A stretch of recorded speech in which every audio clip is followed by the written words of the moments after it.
Hey, WFO Universe. Want something for free? Send a self-addressed stamped envelope with plenty of postage, and we'll load it up with free WFO stickers. That's right, I said free. Send your envelope, care of Castello Media /WFO stickers to P.O. Box 848353, Pembroke Pines, Florida 33084. Do it now. We are officially going to roll into post-race media availabilities here after the Bank of America ROVAL 400. We've now been joined by Clint Bowyer, driver of the number 14 Mobile One Advanced Auto Parts Ford. And Clint, maybe just to kick us off, give us a few kind of just reactionary thoughts to today. God almighty. You knew it was going to be something, and I think it was a little bit of everything. We had some long run action there, had some good racing, wild restarts. When those cautions start coming out at the end, it's such a wild racetrack, first and foremost, that turn one. I mean, that's just the whole track's sketchy. I mean, the whole time you're out there, you're fighting, for lateral grip, you're fighting for forward drive, you're fighting for turn. It's like, gosh, just one problem, but it's a very challenging racetrack, challenging set of tires that we have for it. Those tires were pretty hard. And, and then track positions, everything. I mean, our day in particular is we knew we needed an opportunity. I knew this race was the opportunity. I just didn't know if we could capitalize on that opportunity. You knew some people were going to have trouble. You tried to make sure that you're not one of those people. We did a good job of bringing a fast race car, did a good job of qualifying well. That put us in a position to get those stage points and get ourselves at least in a dance floor, that first stage. But then you get behind. Then you're behind a little bit. Then, by the time I got back up through them, I had both fenders knocked in and hit a damn turtle once. And that's going to slow you down a little bit. I mean, it's just all product of being back in traffic and things like that. Then we kind of got track position back. Then we lost it again. Then the 88 pitted. So he was really at that point who we were racing for our position. Key point, at that point, he was the only car that we were racing.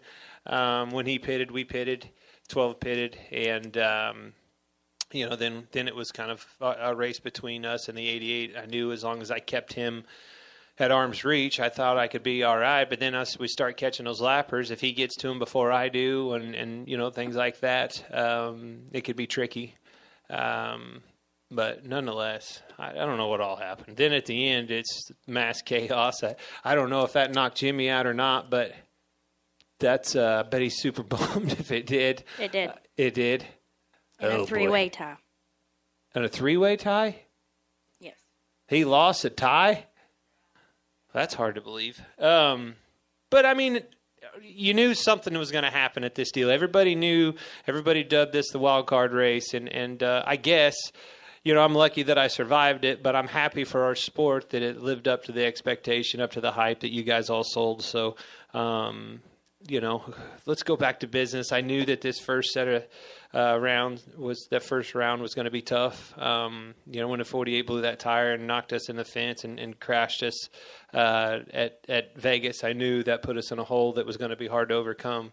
Didn't have the Richmond that I thought we would, and then came here and going for it. There wasn't much sleep last couple of nights. The little one woke up at 5 a.m. and once you're up, you start thinking about this gremlin that's ahead of you today. There wasn't any more sleeping. I stood there and watched the sun come up, thinking about the chicane on the back straightaway. Thought about the chicane on the front straightaway. Thought about turn 8, how I was going to get off that. I hit the wall in turn 8.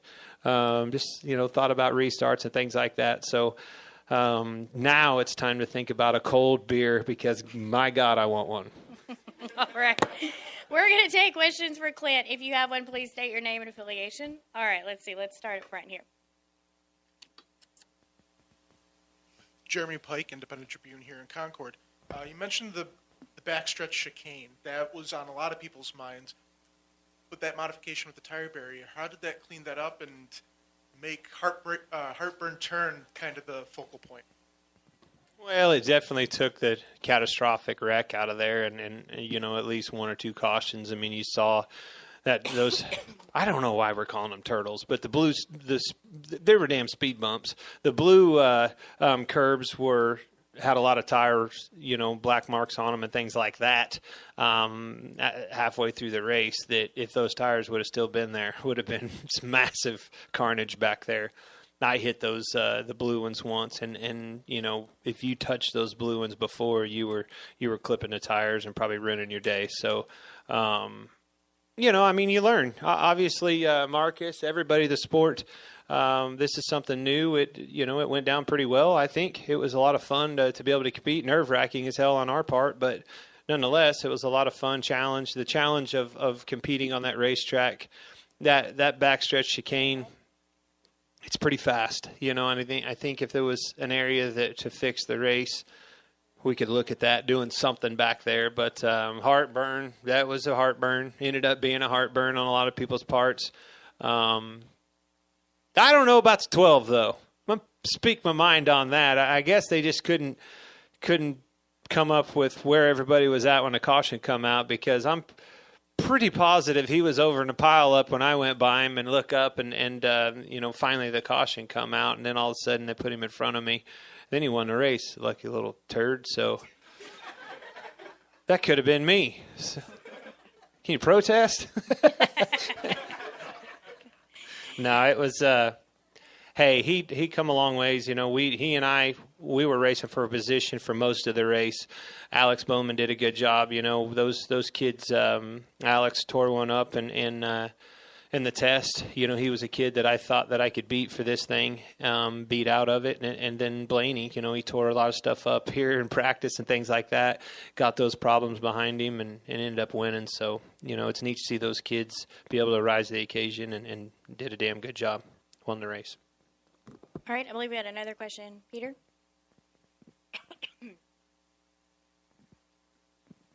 Peter Strada, TSJ Sports. Clint, what was your view of the 78-48 incident on the last chicane?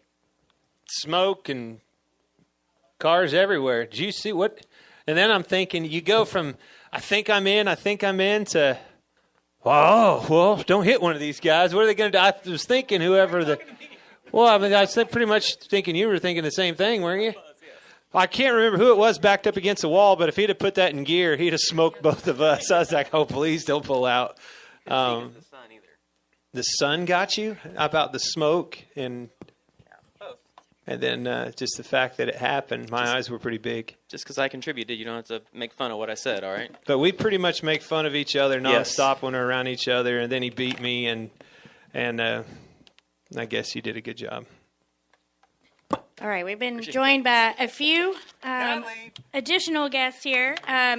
Driver of the number 1 DC Solar Chevrolet, Jamie McMurray, who finished second today, and then also Aric Almirola, driver of the number 10 Smithfield Ford, who was the final driver to advance into the round of 12 for playoffs. So we'll continue with questions with Clint, Jamie, and or Aric. So if you have one, please raise your hand, state your name and affiliation, and we'll get a mic to Bob. Bob Pockris, ESPN. Aric, can you kind of go through the emotions for you the last couple of laps? You were... Yeah, you're still here. Is he good? Clint really wants to leave. Do we His have any attention additional span questions for Clint? Over. I did make mention about that cold beer. All right, Clint, you're good to go. Go ahead, Bob. Aric, did you, knowing that you had to gain spots in that last lap, what were your emotions like? And then when you see the 48 spun there, are you like, oh my gosh, this could be my chance? So they told me, so we got caught up in that wreck getting into turn 1. We were good right there. They told me I was good on points. And then Keselowski and Larson and all piled it in there, and the cars just came across the racetrack and blocked the track. I got stopped to keep from running into them, and the 43 car plowed into the back of me and drove me straight into the wreck. And I thought that was it. I thought that was the end of our day. And we were able to come down pit road and work on it and fix it. And our whole day was like that, man. The 24 blew a right front tire in the middle of oval 4, and I was behind him.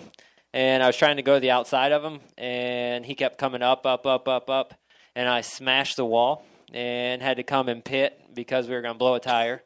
We just battled adversity all day. And then that last restart, they told me I was minus 6 points and that I needed to go. and I rifled it down into turn 1 and wheel hopped and cleared a few of them out and got by, I think, 3. And then when we came back to the start-finish line, they told me I needed 3 more spots. And those last couple laps, I was able to get those 3 spots, and I had 1 more in my sights, and somebody spun off of the infield turn 4, and it was just a cloud of smoke. I couldn't see where I was going, so I checked up because the last thing I needed to do was wreck. And almost got passed by the 19, and there was the car that I was getting ready to pass went through there wide open. I guess didn't have anything to lose, and I couldn't make up that ground. I couldn't get back to him, and so when we come back around, they told me I was tied, and it happened to be just good enough because of our finishes the last couple weeks at Vegas and Richmond. That was the tie break. And so I told Johnny Klossmeyer going in this weekend, all I really cared about was leaving here +1.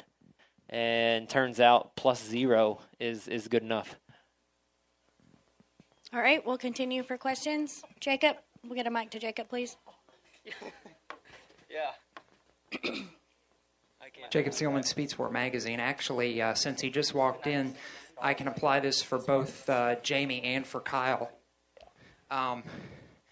Both of you have run the Rolex 24 before. Both of you have won the Rolex 24 before. So what, if anything, could you take from that road course oval to this one today? Nothing really. I don't think anything. These are totally different race cars. Those are totally different cars than anything I've ever driven.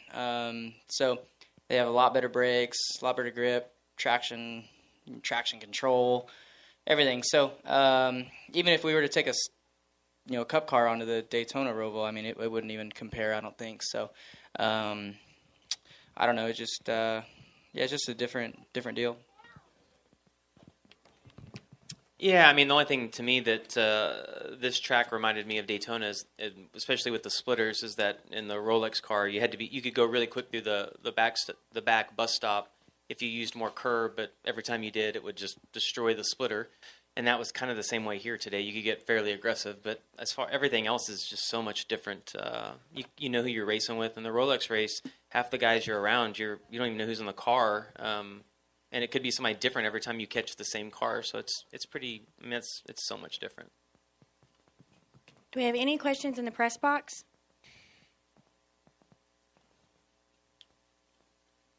All right, we'll come back down. Jeff, I believe you have a question. Jeff Gluck from jeffgluck.com for Kyle. I just saw the replay of how you did that. How close did you come to not being able to finish that race the way your car was driving? I knew I needed the 88 to not pass people, and it looked like he was creeping his way up the pylon there the last couple laps. So I knew I was in bad shape. So I guess you can say giving up, but I couldn't even drive my car. It was so bad, destroyed. But then they said they're all crashing. They're coming to the checkered, and I was over here getting on the oval, and they said they were starting to crash. So I ran hard. We had, I guess, so much camber and tow in our car that they said if I ran fast, I'd blow right front. So, but I was like, you got to go. So I ran hard through 1 and 2 over there and through the bus stop, and then blew right front, center 3 and 4, and plowed the wall. So like, crap, I don't know if I'm going to be able to get down to make the chicane, but luckily it came down off the banking and I could turn right okay. So I got through the 16th corner, and then 17 I hit the wall again on the front stretch, and the 96 was stalled the whole time. They kept I think they told me the 96 was stalled like when I was at the back stretch over there, and he wasn't able to get his car. So you passing the 96 was the one point. Yeah, and he was because at first they told me I was 1 to the good because you were last car on the lead lap, but wow. He was like 100 feet from the start finish line. And I could see him like start to get creeping. Like as I was getting to 16, I was like, "Gosh, don't go!" And we were able to make it. So, hey, I was pretty lucky. Oh look! All right, I believe David had a question. David Scott of the Charlotte Observer. Aric, this turned out, to be a wild card track in a cutoff race. Did you feel like you had less control as it turned out, as you normally would with an oval? Yeah, I felt like I had less control all weekend from the first lap of practice when I wrecked. I just felt completely out of control. Just really anxious and nervous about what the track and what adversity was going to be thrown at us. I knew that a 23-point gap was going to help, but I didn't think we were going to need all of it. My goodness. I was really anxious all week leading into it, and I'll be honest, I prayed a lot just for, just hoping that everything would work out. I was so hopeful to get out of here just +1. I mean, that's really all I cared about, and I kept telling myself to quit making mistakes like I did in practice.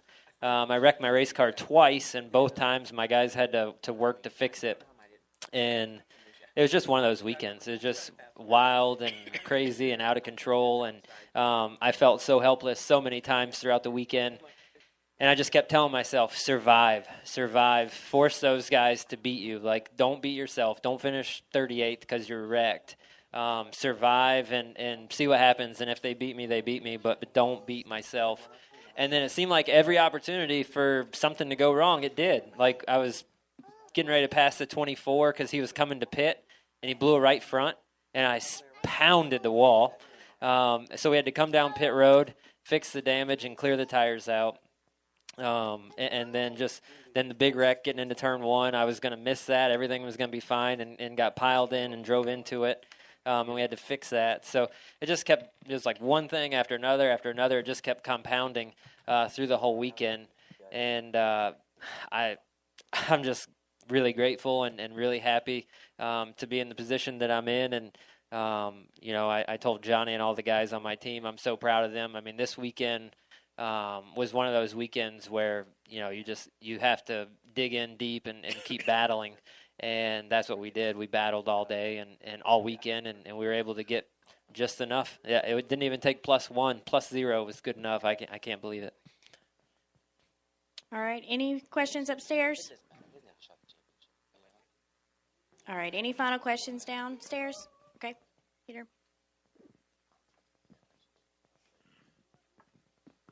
Peter Strada, TSJ Sports for Aric. What's it mean to have all of Stewart-Haas Racing advance on to the round of 12?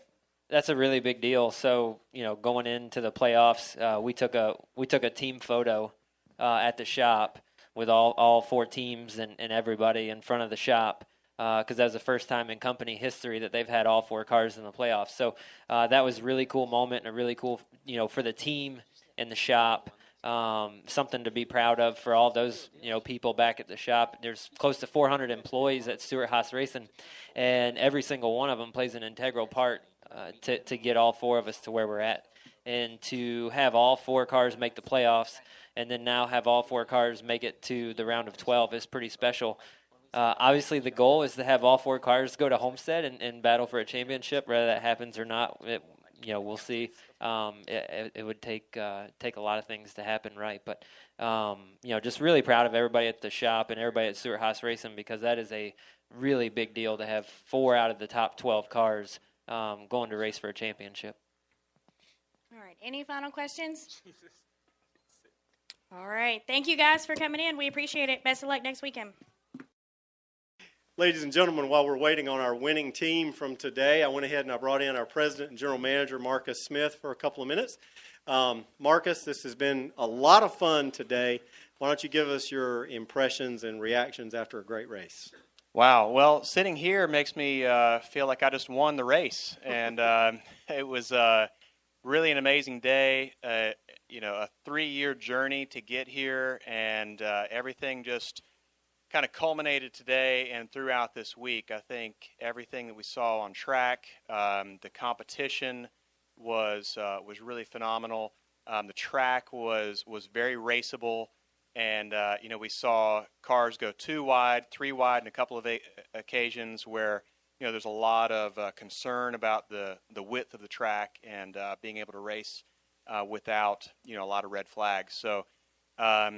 I think this was another one of those amazing, memorable moments for certainly for me, and I think for NASCAR, when you think about great moments, the first time we ever turned on lights here at Charlotte Motor Speedway, one hot night for the All-Star race, and then today, the inaugural Bank of America ROVAL 400, I think for me, it really lived up to the hype. Very good. Okay. We'll take a couple of questions for Marcus until our winning team comes in. Let's go ahead. We'll start with Jacob and then come to Brendan. Jacob Seelman, Speed Sport Magazine. Marcus, you said it lived up to the hype. Is this the kind of thing you pictured at the start of the day, or is this one of those finishes that you could have only dreamed to have happen? I wanted there to be an opportunity to pass for the lead, for the win on that last lap. This, what happened is not what I had imagined or necessarily hoped for.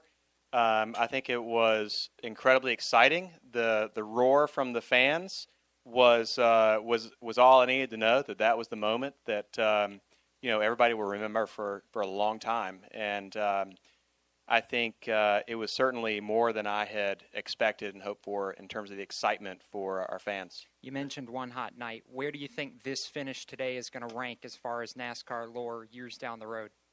One hot night was in 92? We're in 2018. I mean, it's been a long time since One Hot Night. This is new highlight footage for NASCAR. I think this was way more exciting probably than any football game on right now, which is pretty cool. Okay, let's go to Brendan. Hey, Marcus. Brendan Marks from the Charlotte Observer. When you and NASCAR go back and rewatch the race and look at all the numbers and everything there is to look at, what are going to be the things that you look at to determine if this race was a quote-unquote success? Numbers? I don't know. That's a great question. I have my metric is highlight-worthy moments. That's the metric that I use, and I think we were full of them today. Every time I saw camera people, photographers, this entire week, they have been grinning ear to ear because they have so much to capture. That's a huge win for all of us. Okay, let's go to Dustin. Dustin Long, NBC Sports. Marcus, after a race like this, and as people have talked about, the road courses have become more like the short tracks where the excitement, or a lot of people look forward to those events. As a leader of your company, does this lead to the issue of starting to think about ROVALizing other ovals, or does everybody just need to pump the brakes and just let it be an infrequent thing that people enjoy? Because you talk about one hot night, everybody went to lights after that. It lost its luster. So where does the sport need to go in looking at ROVALizing tracks from this point on? That's a great question. I love how you're channeling your inner Larry Mack with the pump the brakes. I do think that we can learn from our history and see that there was a time when nobody really cared for short tracks, or at least the majority of fans and NASCAR really didn't care for short tracks. Now we love short tracks. There was a time when Charlotte was the best, the most amazing track design ever. And then a lot of people followed suit. I think that learn from that past and see what might help us going forward. So certainly, I'm not looking at any of our properties to add a road course into ROVALizing, as you said. I feel like this is unique to Charlotte, and we've got other speedways out there that produce their own unique action. Plus, on top of that, I'm really excited about all the things I'm hearing about next year's racing with the new aero and power package. I think it's going to be fantastic for the whole sport. Okay. Let's go upstairs to the press box for a question. Hey, Marcus, Greg Engel, Auto Week. Congratulations. It was a great race. But as you changed, you changed the back chicane and you moved the wall around. Were there any changes you think moving forward, that you might want to consider to this for the next year? And the second part of that is, you were speaking of one hot night. Could we light this thing up and run it at night? Good questions. I've had a few people talk about night racing on the ROVAL, and that, who knows? There are, I know there's at least one night race F1 has their night race. I think that that's a possibility right now. I think we're going to take some time to kind of bring all the ideas together. Everybody's got lots of ideas. We take notes as a group, as a company. We have sort of this repository of ideas that we email to a particular email address on the in the team, and it's just chock full of ideas. And so we'll take all those things, pull them together, and think about what we can do to make things better. We're always sort of in a constant state of improvement and passion to make things fantastic and exceed expectations. So we'll look at those things and see what happens next. Matt?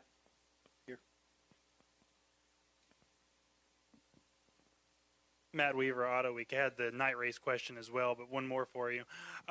Say you don't get the crazy moments there at the end, so it's a bit of a hypothetical, but do you still consider what you saw prior to that a good race? And if that's the norm going forward, that you don't always have that moment, that's still a good race? Yeah, I never get to see our own races all that much, so I'm busy talking to people and walking around and checking on things, so I can't wait to watch this back on TV. But for all the time that I did get to see it, there was great competitive racing, and I think that's very unusual for a road course. You don't have that kind of close, within a car length or two kind of action. So you could always see that there were opportunities and moments and strategies that were playing out, and I felt like you could feel that from lap one. And that I felt like was a good thing. I saw a lot of positive social media as I was walking from place to place. I had several text messages from people that were here or watching on TV that gave me some good feedback. So I think that's a good thing. Okay. Yeah. One last question here. Okay. Barry Richmond, Piedmont Broadcasting, WAKG.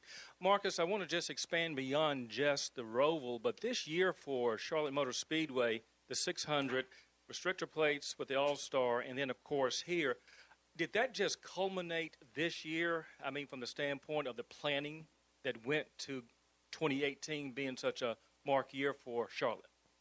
In hindsight, it's pretty fantastic, and I appreciate you asking the question. I'm really proud of our team here at Charlotte. I'm proud of the racing that we've had. I think that, it was these things all did come together this year, and but it wasn't necessarily planned to happen that way. But I think it's worked out really well. And going forward, Charlotte Motor Speedway is a track where fans can see some of the most unique and special racing in the world, with NASCAR's All-Star race, the 600, and now the ROVAL 400. And I think that we are doing some good things in the whole sport. And I'm really proud that Charlotte Motor Speedway can be a big part of that. All right. Thank you very much, Marcus. Everybody stay tuned. Our 60th Coca-Cola 600 is next year. All right. We're going to continue with some post-race media availabilities. We've now been joined by our race-winning team.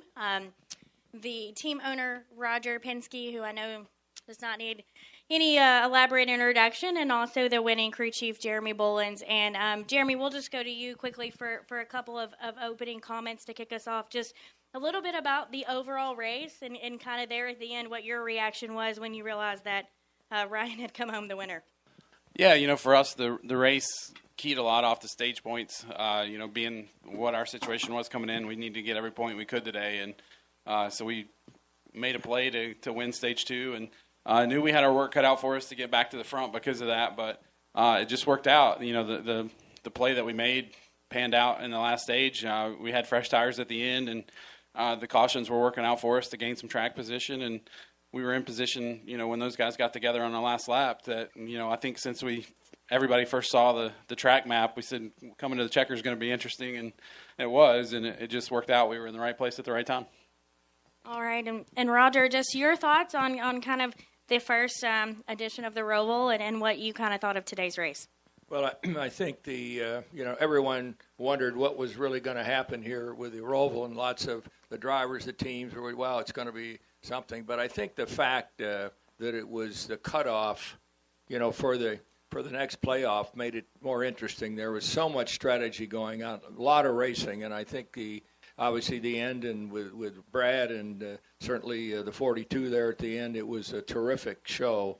And I think that as the fans start to understand the strategy, because you can pit early, you can pit late. There's lots of things that once we get that communicated out to our fan base, I think it's made a huge difference. And obviously we were very, very happy to see young Ryan win this race. So for me and for Marcus and the whole industry, I think change is important for us, and this is something that I felt was good. And certainly, I think at the end of the day, people would vote that it was some race and some finish. All right, we'll take questions. If you have one, please raise your hand, say your name and affiliation. We'll start with Jacob. Jacob Seelman, Speed Sport Magazine. For Roger, in 1976, you fielded a number 2 for Bobby Allison, and that year's Daytona 500 had a little bit of a similar finishes to what we saw. What were your thoughts there watching Ryan come through to take the checkered flag? And when that last lap started, did you believe there was a true hope it was going to happen like that?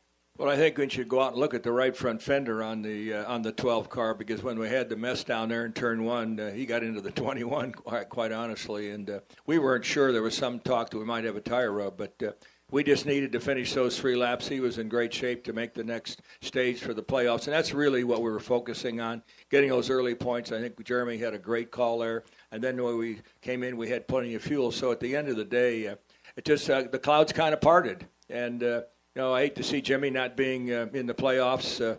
To me, a champion like he is should be in, but on the other hand, I guess the 42's in, and he's one of the great young racers we have today. So overall, it's a great day, and Blaney's one of the superstars coming up. We're just glad that he's on our team.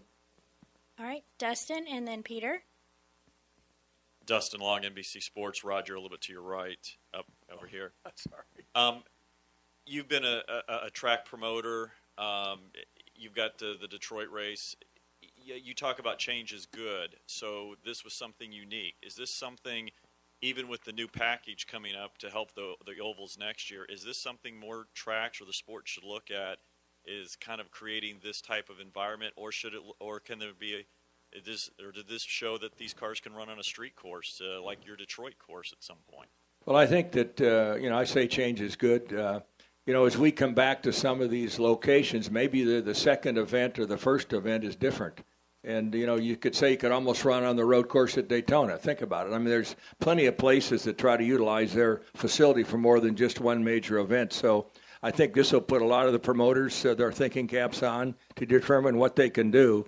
And I think it's changed is good. And there's no question, as you saw the race build up, and as the drivers started to get better on the racetrack, the racing was very tough. I mean, and I think the fact, it was a little bit like our Cleveland race many years ago. You could see everything. A fan in the stand could see the cars, and that's really important. Most road races, you don't get to see that. So that's, I think, a bonus that we had here at Charlotte.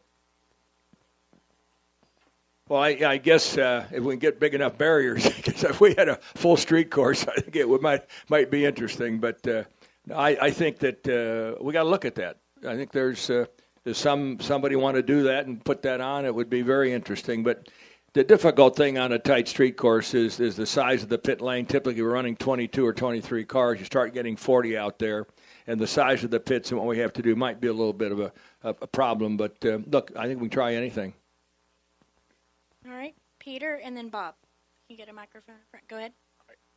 Peter Strada, TSJ Sports. For Roger, what's the significance of getting the 12 car into victory lane this year in its first full season?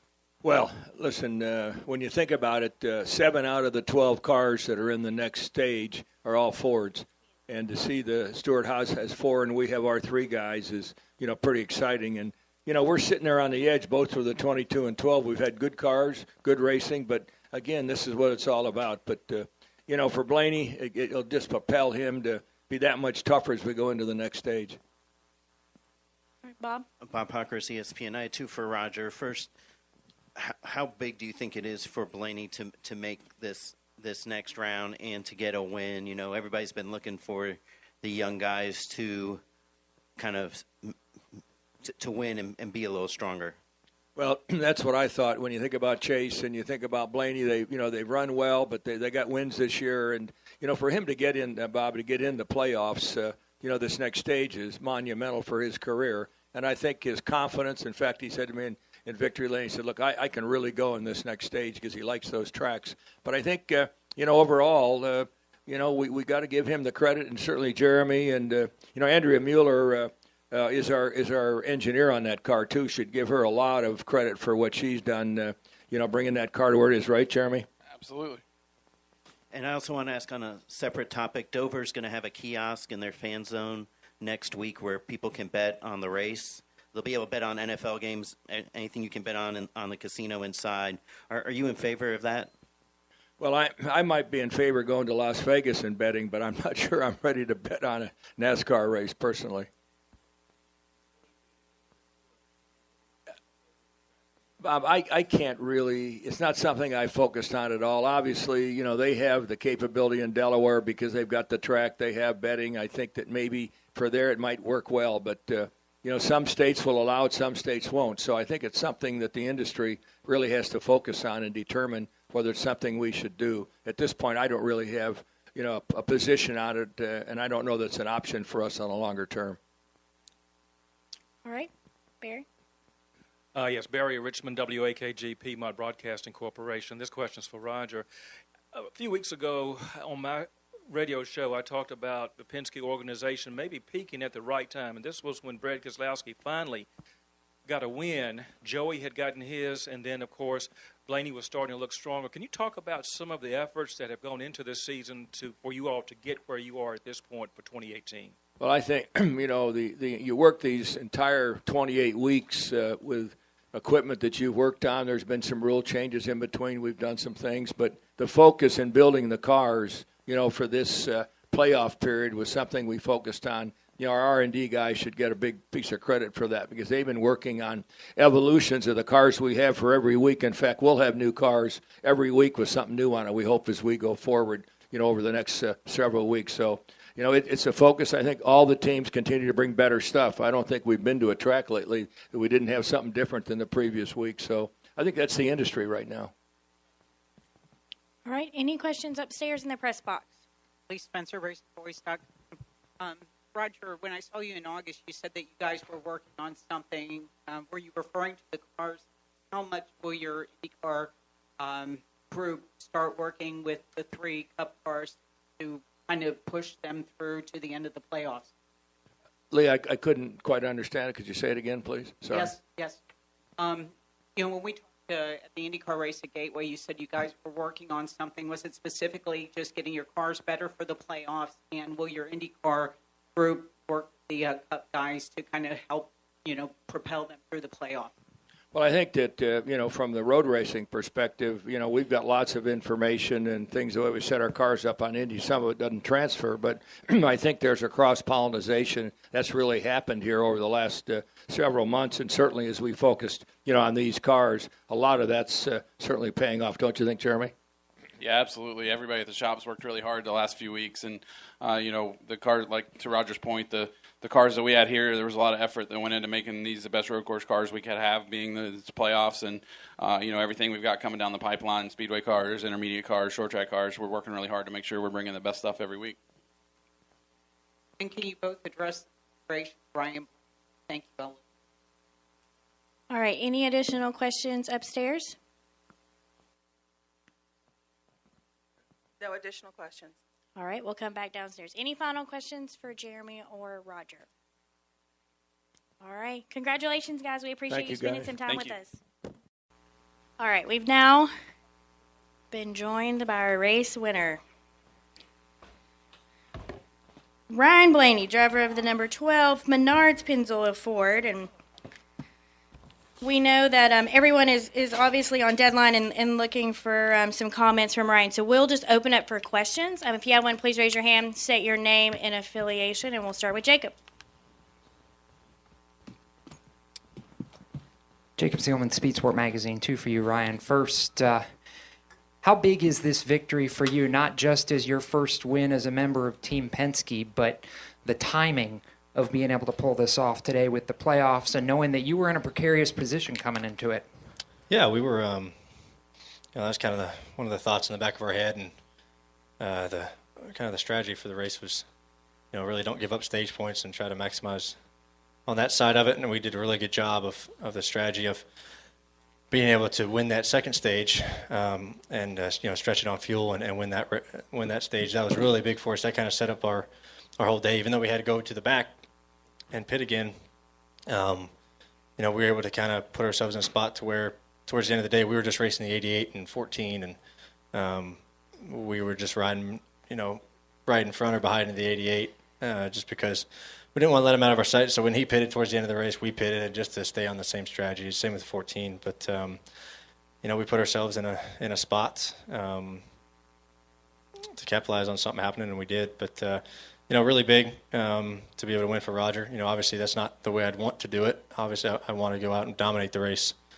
These whenever you win something like this, it's a weird feeling. I don't really want to call it an undeserved feeling, but it's just kind of an odd feeling. But we put ourselves in a good spot. But no, it was worked out for us. But yeah, when I was running third, I was just thinking about points. We were good on points, and I was just cool with riding around in third. But then that situation happened, and we happened to be there. You're a history buff. This race had shades of the last lap of the 1976 Daytona 500. Thoughts there from the driver's seat, and what are you thinking as all of a sudden you see Truex and Jimmy start going every which way?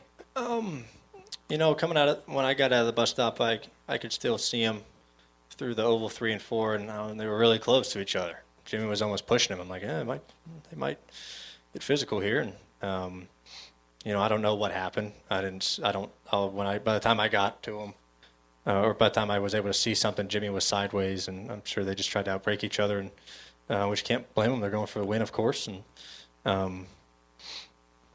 so when I was thinking they were kind of sitting there, I almost wrecked trying to get through the chicane as fast as I could, just because you're trying to make up time and try to seize the moment. But it was kind of just disbelief. I didn't really know what.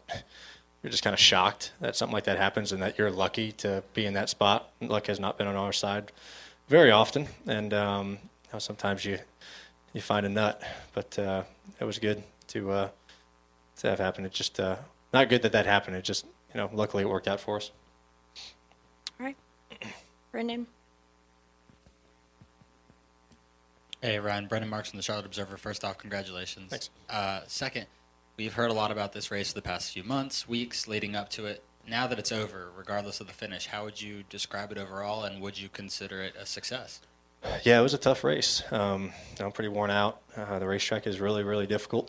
A lot of hard racing. I think the only thing, there's a few things I'd like to see change as far as, the speed bumps and stuff and the curbs. I'd like to see that be a little bit different as far as the way they shape them and mount them. It was really hard to pass. I thought there was very few passing zones, so that was pretty difficult. But I think you can tweak on it. And, nothing's ever perfect, especially the first time you try something new. So I don't want to. I'm definitely not going to bash it, and that's not even me. If I wouldn't have won the race, I wouldn't bash it because I thought it had potential. And I know a lot of people bashed it leading up to it, but it was definitely hectic at times. But a really tough racetrack. But you can tweak on it, make some changes, and I think keep progressing it, and it could get better and better.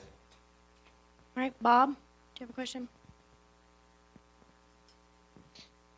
Bob Pockris, ESPN. I had two. The first is, were you curious of how they were going to score you after the accident in turn one, and how pleased were you about where they put you? Yeah, I was pretty confident they were going to put me back behind the 88 because that's where we were. It was kind of right at the last scoring loop there when the caution came out, and I was pretty confident they were going to put me back to where we should be, and I thought they made the right call there. And I was more worried about the damage we got. I kind of clipped somebody with my right front tire, and it spun the wheel really fast out of my hands, and I was like, I broke something, and the toe was kind of out. So that worried me, and there was damage all down the right side of the door, and I was worried about it rubbing, but you couldn't pit. I mean, you pit, you you go back to 25th and you're out of the points. So, but yeah, I figured they would put us back up there where we belonged because that was, going back to scoring loop, and that's where we were at. And you said, you don't blame Jimmy for going for it, but it cost him a shot. It cost him a playoff spot. So, I mean, does it surprise you that somebody would go for a win when, if he finishes second, he's still running for a championship?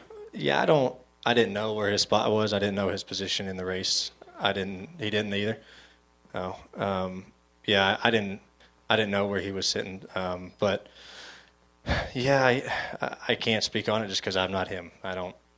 You make decisions every single second behind the race car, and sometimes really hard decisions, and sometimes the will to win is too high to just sit there and run second. So I can't really give you a good thought on that just because I'm not Jimmy Johnson. All right, Steve. Steve Connolly, podiumfinish.net. Ryan, coming to that restart where they crashed in turn one, did you have a feeling that was going to happen at some point in time? And were you a little surprised that from your position you were able to get through there with little to no damage? Yeah. So the restart's so tough because you don't run the chicane on the front stretch and you just run the normal restart zone. So by the time you're going so much faster than when you come out of that chicane. When you do a restart. So from what I saw, just everybody got in there as deep as the leaders did, the cars that just followed them into there. It's because when you're restarting, you're kind of just judging off of the cars in front of you of where to get on the brakes. Because when you're all jumbled up, you can't see markers. You don't see where you are on the track. You're just going by the guy in front of you. So I figured that was going to happen at some point, and that was kind of the getting down to crunch time and drivers trying really hard to win the race. And I was actually top of 3 when that happened, and I could not believe that I didn't get more damage or collected. We barely squeezed by, and we didn't even squeeze by. We hit something. But, yeah, that's I know that people were talking about that corner leading up to it. It's just tight, and it's slippery getting into that corner, and just drivers racing hard. Stuff happens like that. All right. Any questions in the press box? Ryan, Jim Miller, Motorsport.com. Congratulations. Thanks. Roger mentioned when he was in earlier that he had a brief conversation with you in Victory Lane, and you seemed especially excited about your prospects for the second round of the playoffs. Could you kind of just assess how you think they've gone so far up until this win today, and what gives you hope and gets you excited about the opportunities in the second round? Yeah, leading into the playoffs, honestly, we were most nervous about round one. There were some tracks in there that weren't very good for us. Richmond, we struggle at, and here you just didn't know what was going to happen. And we didn't have the best day at Las Vegas, which is usually a good track for us. But, yeah, this is the round I was worried about. We did a great job today, before the last couple cautions of putting ourselves in a spot to move on to the second round. And the reason why, he and I were talking about the second round is I think there's some good tracks there for us. Dover, we always run pretty decent at. Talladega, our Speedway cars are pretty good. And then Kansas, I think, has been one of our best racetracks for sure, especially in the Cup Series. So I'm looking forward to the second round. And the third round, there's been some tracks there that are good for us too. But, yeah, the first round we were worried about just because some places we struggle and some of the unknowns. But second round, hopefully it goes well. It's just good tracks for us. That's really all we were talking about is places we have run decent at. Even though it's a wild card like Talladega, I think our Speedway stuff's okay. So hopefully we can just stay out of trouble there. Any other questions in the press box?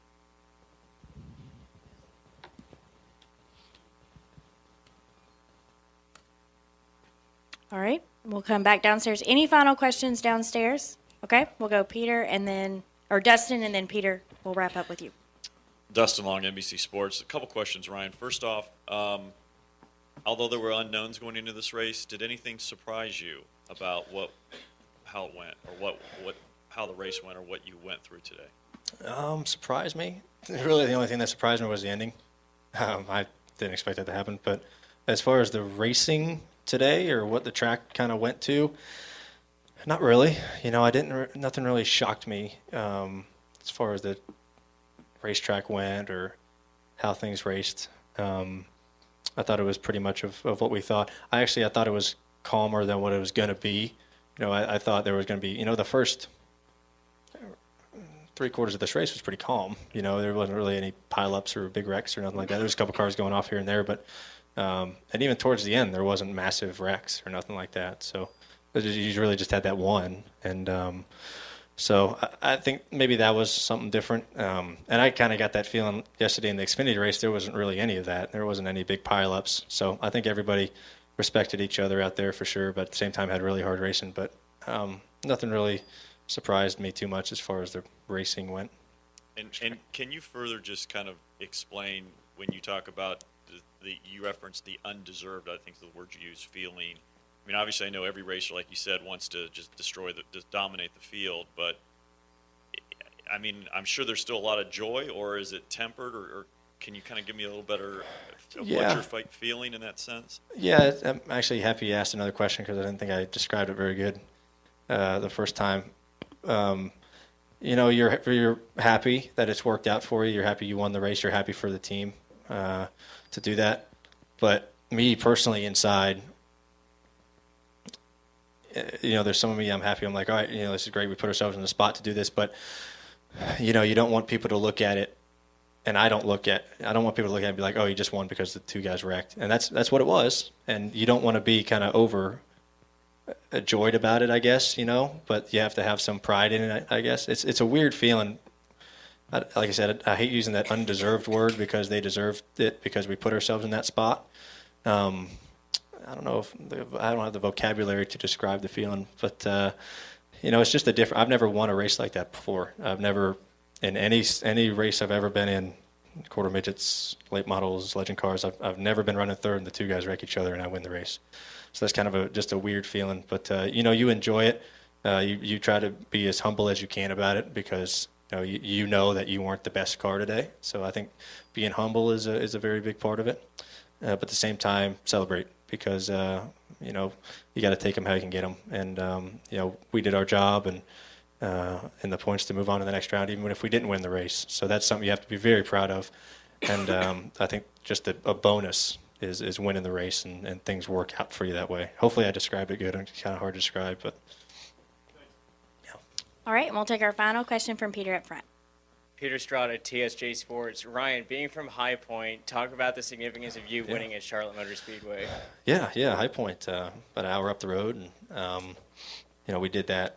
Me and Rutledge did the Racing Roots thing from High Point. That was half of it, so that was really cool to go back home, see some great friends and family, a family I had on the show that kind of was my second family.